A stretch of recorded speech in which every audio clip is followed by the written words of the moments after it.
Você sabe como cuidar de um bebê resfriado em casa? Eu sou a doutora Ana Carolina, médica pediatra do Criando Sem Crise, e eu vim aqui hoje te dar 5 dicas essenciais para você cuidar do seu bebezinho doentinho em casa. Bom, primeiro de tudo, vamos explicar o que é um resfriado. O resfriado ele é um quadro respiratório que a gente chama, ou seja, cursa com o nariz entupido, aquela coriza, né, aquele catarro saindo do nariz, uma tosse que às vezes pode ser mais carregada, às vezes um pouquinho mais seca, por vezes febre, e uma criança que pode ter alguma dificuldade para respirar. E qual que é a diferença, doutora, entre resfriado e gripe? Na teoria, a gripe ela é um quadro um pouquinho mais grave e um pouquinho mais sistêmico. Então ela dá um pouco mais de mal-estar, pode dar febre um pouco mais alta, pode dar outros sintomas não só respiratórios, como por exemplo uma diarreia e vômito. Mas na prática, gente, muitas vezes a gente utiliza esses dois termos como sinônimos. Ambos são causados por vírus. E qual vírus? Diversos vírus. Existem muitos vírus que podem cursar com resfriado e gripe. Existe o rinovírus, o adenovírus, o metapneumovírus, o vírus da influenza, os coronavírus. Então é por isso que não é incomum que a gente fique gripado mais de uma vez ou até mesmo por vários meses ao longo de um ano. Todos eles têm uma característica em comum, no entanto, que é a sazonalidade, ou seja, eles são muito mais comuns em duas épocas do ano, que é o outono e o inverno. Outra característica é a sua alta transmissibilidade. O que isso quer dizer? Que eles contagiam, né? Eles passam muito fácil de uma pessoa para outra. É por isso que é muito comum nós vermos muitas pessoas doentes durante esse período do ano que a gente está agora. Certo? Bom, mas e aí? Como que eu posso fazer para tratar este bebê em casa?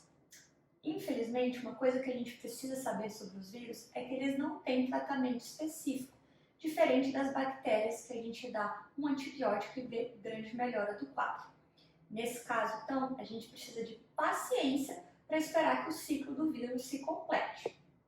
Mas não quer dizer que não tem nada que a gente possa fazer. Existem sim algumas medidas que a gente pode tomar em casa para ajudar aí os nossos filhos a superarem e aguentarem melhor esse período da doença. Eu vou trazer hoje para vocês, então, 5 medidas relativamente simples, a maioria delas muito simples, que vocês podem fazer aí na sua casa para cuidar do seu bebezinho enquanto ele está gripado ou resfriado. A primeira medida é uma dica que toda vovó fala e a gente menospreza, que é o famoso repouso. Vocês já repararam que nós, quando estamos doentes, a gente quer ficar como? A gente quer ficar no sofá, embaixo do cobertor, assistindo Netflix, não é mesmo? E com as crianças isso não é diferente. O corpo pede descanso. É comum ficar um pouquinho mais sonolento, um pouquinho mais banhosa, querendo mais colo, pedindo mais colo, não querer tanto brincar, sair por aí correndo. Por quê? Porque o organismo está ali guardando energia para batalhar no que verdadeiramente importa, para o sistema imunológico combater os invasores e tentar ficar melhor durante esse período. Então, se possível, permita, acolha o seu filho nesse momento. Eu sei que às vezes é difícil, né? Não tem com quem deixar, precisa ir trabalhar, precisa deixar na casa de alguém, mas se possível, se você tem essa oportunidade de deixá-lo em casa, mais quietinho, descansando, faça-o. Se você puder ficar em casa com ele, ele tá mais manhãozinho, quer mais colo, eu sei que é difícil, mas tudo bem. Dê colo nesses momentos, você não vai estragar, né, o que você já conquistou até aqui em termos de autonomia e dependência. Ele está doente naquele momento, ele está precisando um pouquinho mais disso mesmo e está tudo bem, né? Então, um determinado nível está tudo bem. É esperado, é o organismo pedindo um pouco de descanso para poder se recuperar. E, inclusive, não é legal mandar a criança para a escola nesses dias, pensando justamente na questão de transmitir para outras crianças. Então, muitas vezes, é preciso sim que essa criança fique isolada dos amiguinhos para não estar passando vírus para todos eles. A segunda dica também é dica de avó, hein? Que é a questão de beber muita água. Tá? Que aqui, gente, eu não estou falando só da água em si, mas da hidratação, tá? A gente sabe que as crianças, quando elas ficam doentinhas, é comum elas não quererem comer muito bem, né? Elas diminuem o apetite. Isso também é normal. O organismo ele está focando as energias em se recuperar e ele não está muito preocupado nesse momento em ficar digerindo alimento, construindo ali reserva, músculo. Ele vai usar a reserva que ele já tem nesse momento para depois voltar a construir. Então o apetite realmente fica diminuído durante esses dias. Mas o que a gente precisa garantir é que essa criança esteja bem hidratada. Se for ali um bebezinho menor do que 6 meses, que ainda mama, seja no peito, seja na mamadeira, é comum que a gente veja que eles não estão conseguindo beber a mesma quantidade de uma só vez. Então, no tempo, às vezes, o tempo da mamada fica mais curto e a mamadeira, às vezes, ele não vai conseguir tomar o mesmo volume. É importante, nesses casos, então, lembrar de oferecer com uma maior frequência durante esse período. Pode ser que seu filho demande o peito a cada hora, a cada 2 horas, vai mamar por 5, 10 minutinhos ali mais rápido, mas é importante oferecer para ele com uma frequência maior. E o mesmo vale para a mamadeira, tá? Lembrando então que durante o período da doença, pode ser que a gente ofereça quantidades menores, mas com intervalo de tempo menor. Para as crianças com mais de 6 meses, que já começaram a introdução alimentar, é importante oferecer mais líquidos. Então lembrar de estar sempre oferecendo água, e nesses momentos eu falo no consultório que é a hora que eu libero a criança para tomar água de coco, suco natural, né, sem açúcar, principalmente das frutas cítricas que são ricas em vitamina C e outros líquidos que ela possa estar aceitando melhor, para garantir uma boa hidratação, porque sem água o nosso organismo não funciona. A terceira dica é uma coisa que eu sei que assusta muitos pais, mas acreditem, faz uma diferença enorme, que é a lavagem nasal. Se você não sabe do que eu estou falando, não sabe como fazer, procura aqui no nosso canal que a gente tem um vídeo só sobre isso, só explicando como fazer a lavagem nasal. Eu sei que tem alguns pediatras mais antigos que comentam também que a lavagem nasal pode causar otite. Mas, gente, já tem artigos novos, artigos grandes, mostrando que, pelo contrário, a lavagem nasal, inclusive, diminui o risco de uma otite recorrente. O que é a lavagem nasal? É a gente usar soro fisiológico, algumas pessoas preferem usar, né, com a medicação já pressurizada, com um pouco de pressão, não adianta só pingar uma gotinha, para poder ajudar essa criança ou engolir esse catarro ou colocar o catarro para fora, né, pela narina ou pela boca. Por quê? Gente, o narizinho do bebezinho, ele é muito pequenininho, né? O espaço que o ar tem para passar é muito pequeno. Então, às vezes, basta uma melequinha parada ali para obstruir, para tampar completamente o nariz dessa criança e ela não conseguir respirar direito. E ela não consegue respirar direito, ela não consegue fazer nenhuma das duas dicas anteriores. Ela não consegue mamar, porque ela não consegue respirar, ela fica agoniada, ela começa a chorar. Ela não consegue descansar, porque ela não consegue dormir. Você tenta colocar a criança na hora que ela deita, o nariz fica entupido, ela já acorda agoniada. Então, a higiene nasal faz toda a diferença no quadro de resfriado ou gripe. Eu sou também, além de trabalhar no consultório, eu sou médica intensivista, eu trabalho no UTI. A gente faz lavagem sem parar nas crianças na UTI. E acredite, isso salva vidas. A gente vê crianças que chegam extremamente descansadas na UTI, fazem uma boa higiene nasal e volta a respirar. Eu falo que chega a ser até gratificante ver na hora que o ar volta a passar bem pelo narizinho delas. Inclusive, eu oriento os meus pacientes no meu consultório a fazerem a lavagem nasal sempre. Porque na hora que a criança já fica doente, ela já é acostumada a fazer a lavagem e os pais também. Então, eles não sofrem tanto. Outra dica legal para fazer, se seu filho estiver doentinho, às vezes você não tem a seringa na hora, não sabe, né, não está com o material preparado, é uma dica de vó também, que é fazer uma sauninha no banheiro.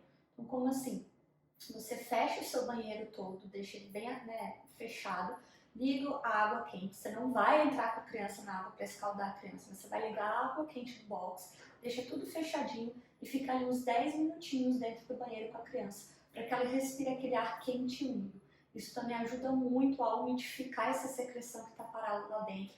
Ela fica mais líquida, ela fica muito mais fácil para a criança expelir.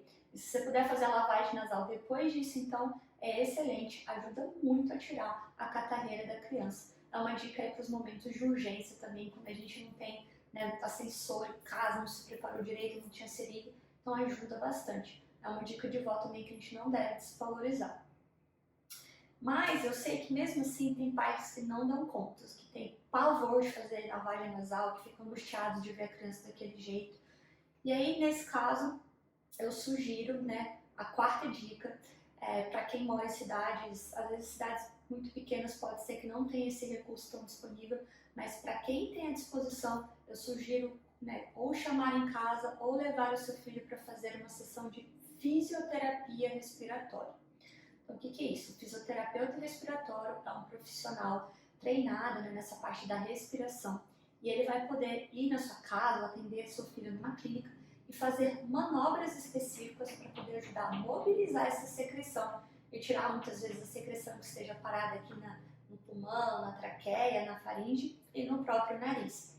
Eu sei que para a primeira vez quem vê assusta um pouco, parece que é uma judiação com a criança, mas eu garanto que não é. É uma terapia que faz muita diferença no tratamento dessas crianças. É o que a gente faz no hospital com as crianças internadas. E para quem tem condições de propiciar isso para o filho em casa, isso pode mudar muito a evolução natural dessa doença e impedir que a criança tenha aí quadros mais graves no futuro.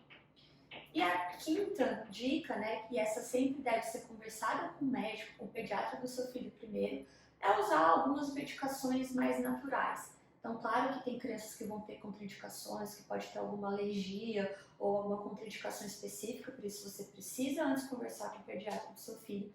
Mas existem algumas medidas naturais que a gente pode usar, como por exemplo a aromaterapia. Então, usar óleos essenciais de eucalipto ou hortelã-pimenta no difusor para poder aquele aroma ajudar aí com essa desobstrução. A gente pode usar o própolis, né, o extrato aquoso de própolis. A gente pode usar para as crianças maiores do que um ano xaropes caseiros com mel, né, com fins terapêuticos. E algumas crianças também podem se beneficiar de alguns chás e xaropes caseiros que ajudem aí como expectorante. Então essas foram as 5 dicas essenciais que todo pai precisa saber para poder cuidar de um bebê gripado ou resfriado em casa.